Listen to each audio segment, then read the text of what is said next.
Bonjour à vous, chers amis. J'espère que vous vous portez très bien. Donc, nous nous retrouvons aujourd'hui lundi 28 janvier pour l'épisode numéro 13 de notre série L'heure du leadership. Ce matin, nous allons simplement terminer avec les autres caractéristiques qui permettent d'identifier ce que nous avons commencé à étudier depuis un certain temps, c'est-à-dire l'enfant leader. Donc, le titre de nos échanges ce matin, c'est quelles sont les autres caractéristiques de l'enfant leader? Donc, il faut dire que depuis un bout de temps, nous avons eu à identifier ensemble des caractéristiques qui permettent donc d'identifier l'enfant leader. D'accord? On a vu que c'est quelqu'un qui manque d'organisation, c'est quelqu'un qui manque de prévoyance, n'est-ce pas? Nous avons vu que c'est quelqu'un qui a du mal à s'organiser autour de lui, etc., etc. Donc, il y a un ensemble de caractéristiques qui ont déjà été étudiées. Et ce matin, donc, nous allons terminer. On va terminer, en tout cas, s'il faut le dire, avec les autres caractéristiques donc, qui permettent donc d'identifier l'enfant leader. Donc, retrouvons-nous tout à l'heure pour la suite. Voilà. Donc, autre caractéristique de l'enfant leader, il faut noter que l'une des caractéristiques aussi qui permet d'identifier l'enfant leader, c'est que l'enfant leader fait des disputes et des querelles pour des positions. Voilà. Lorsque vous prenez les enfants, de façon générale, vous constaterez que les enfants aiment se disputer pour des choses qui apparemment n'ont pas d'importance. Des choses qui n'ont pratiquement aucune importance, aucune valeur pour un adulte. Quand vous observez les enfants, parfois lorsqu'ils sont dans la voiture, ils se disputent pour pouvoir s'asseoir près de la fenêtre, d'accord? Ou même ils se disputent pour pouvoir s'asseoir à côté de papa ou de maman. N'est-ce pas? Lorsqu'il est l'heure de se doucher, ils se disputent parfois pour être douchés en première position ou en dernière position, selon leur humeur. D'accord? Parfois, ils se disputent pour être servis à table en première position avant les autres, etc., etc. Donc, les enfants ont ce type de petites disputes-là qui n'ont pratiquement aucune valeur pour les adultes. Vous constaterez aussi que les enfants leaders disputent ainsi. Eux aussi, ils disputent pour des positions. Ils disputent pour occuper des positions. D'accord? Voilà. Ils disputent, ils passent leur temps à se disputer pour dire je suis le premier, j'ai été le vainqueur, d'accord, de telle ou telle élection, je suis celui qui mérite tel poste, etc., etc. Donc, les enfants leaders aiment se disputer, mais s'ils se disputent, c'est simplement pour obtenir des titres. S'ils se disputent, c'est simplement pour occuper des postes. Malheureusement, lorsqu'ils occupent ces postes-là, le résultat est là. Le résultat, c'est que très généralement, l'occupation ou leur présence à tel ou tel niveau de responsabilité n'a pas de conséquences très visibles sur la gestion de la chose, que ce soit en entreprise ou que ce soit au niveau politique, étatique, etc. Voilà. Donc, les enfants leaders se disputent pour des positions, mais c'est généralement pour leurs propres intérêts. Ils le font pour leurs propres intérêts, pour ne pas dire qu'ils le font simplement pour des intérêts égoïstes. Ils le font simplement pour pouvoir jouir des avantages du pouvoir. Tout ce qui l'intéresse, tout ce qui les intéresse, c'est simplement le titre et le poste. Mais les autres, il n'en fera rien. Il ne fera rien du tout pour aider les autres. Cependant, le leader authentique, lui, il n'a pas besoin de se disputer pour des postes. Lui, il n'a pas besoin d'occuper un titre, il n'a pas besoin d'occuper un poste, il n'a pas besoin de jouir d'un titre pour être efficace.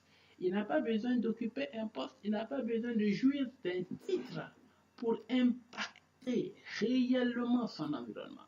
Voici là justement la différence entre l'enfant leader et le leader authentique. Le leader authentique, lui, comprend que l'essentiel, c'est d'identifier le but.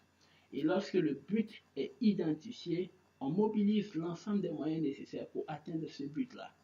Et cela ne se tourne pas ou ne se focalise pas sur des querelles de position par rapport à tel poste à occuper ou tel titre à obtenir.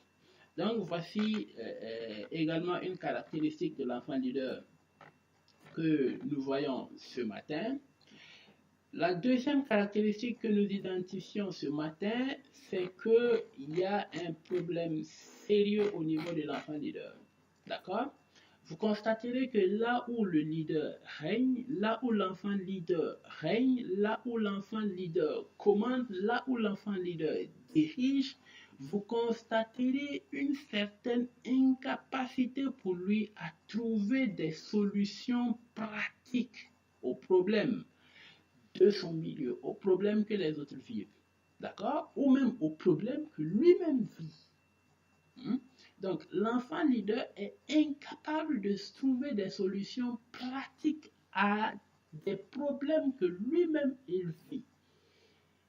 Il est incapable, il en est incapable,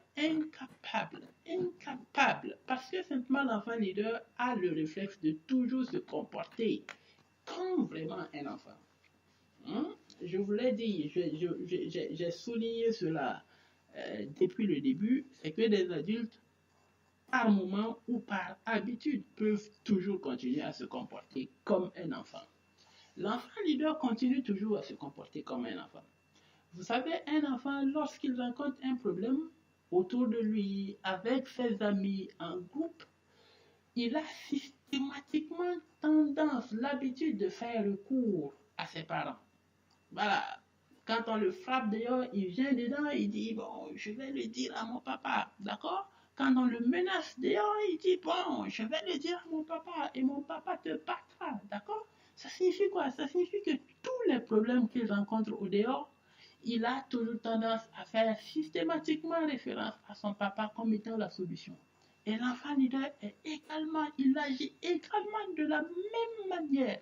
Lorsqu'il est confronté à des difficultés, au lieu de chercher des solutions pratiques à ces difficultés, son réflexe donc c'est de vouloir se référer aux autres. Et les autres auxquels il se réfère lorsqu'il a ces difficultés-là, les autres auxquels il se réfère lorsqu'il manque d'emploi, les autres auxquels il se réfère lorsqu'il manque de ressources, les autres auxquels il se réfère lorsqu'il vit dans une certaine pauvreté, lorsqu'il connaît la faim, etc. Les autres auxquels il se réfère systématiquement, il se réfère à l'État, il se réfère au gouvernement, il se réfère au chef, il se réfère aux responsables, aux premiers responsables, d'accord? Etc., etc. Donc, il a tendance à se référer à eux, mais surtout, il a tendance à accuser les autres. Voici une habitude courante chez l'enfant leader. Le réflexe pour lui est d'accuser les autres, de dire que les autres sont à l'origine de son problème. Tout ce qu'il vit comme situation, il pense que cela a été créé et provoqué par les autres. Les autres, comme je l'ai dit, pour lui, c'est le gouvernement, c'est l'État. D'accord? Tenez-vous bien. Pour l'enfant leader, c'est lui qui est aussi responsable de ces problèmes, des difficultés qu'il rencontre. C'est la France, ou si vous voulez, c'est les États-Unis, c'est les pays développés, etc. L'enfant leader arrive même à identifier Dieu comme étant la source de son problème, Dieu comme étant l'origine de son problème. Il est convaincu que toutes les difficultés qu'il vit là ont été créées par les autres. D'accord? Donc l'enfant leader a du mal à trouver des solutions pratiques et concrètes aux problèmes qu'il vit. Il n'a pas d'eau dans son milieu, mais il ne peut pas trouver des solutions. D'accord? lorsqu'il dirige, lorsqu'il gouverne, d'accord, les populations connaissent parfois quoi? Le chômage, mais il n'a pas de la possibilité de trouver des solutions pratiques à cela. L'enfant leader a toujours tendance à se référer aux autres. Il a toujours tendance à attendre l'aide des autres. Et cela, qu'il occupe des hautes responsabilités au niveau étatique, ou même qu'il occupe des responsabilités intermédiaires, que ce soit pour les autres ou que ce soit un problème en lien avec sa propre vie, l'enfant leader de façon générale, du plus haut niveau au plus petit niveau, l'enfant leader a toujours tendance à se référer aux autres. Voici également l'une des caractéristiques majeures de l'enfant leader. Alors que ce qu'il faut comprendre, c'est que bon, pour résoudre un problème, il faut simplement suivre un schéma, d'accord? Un schéma établi pour résoudre un problème. Commencer d'abord par identifier la racine même du problème, d'accord? S'attaquer véritablement à la racine du problème. Et réfléchir aux moyens qui permettent justement de, de, de surmonter définitivement ce problème-là. Et enfin, la troisième caractéristique sur laquelle nous allons terminer nos échanges ce matin, c'est que personne en réalité n'aimerait être sous les ordres de l'enfant leader s'il avait le choix. Personne n'aimerait être sous les ordres de l'enfant leader s'il avait le choix. Si tout le peuple avait le choix, si tout le monde avait le choix, tous fuiraient l'enfant leader. Pourquoi? Parce que nous avons vu que l'enfant leader a beaucoup de difficultés. Il a beaucoup d'insuffisances. Il a beaucoup de mal à gérer. Il a beaucoup de mal à prévoir. Il a beaucoup de mal à trouver des solutions. Il a beaucoup de mal à identifier réellement les causes d'un problème, etc. Pensez-vous que les gens soient réellement capables, prêts comment dirais-je, à côtoyer véritablement de tels enfants leaders? C'est difficile. Laissez-moi vous raconter l'histoire, ce témoignage d'un écrivain du nom de Dag Heward Mills. C'est un grand écrivain qui a beaucoup de best-sellers. Voilà, dans un de ses livres sur le leadership, d'ailleurs, il raconte une histoire qu'il a vécue. Il dit qu'il est allé avec des amis pour visiter quelque part ce que l'on appelle,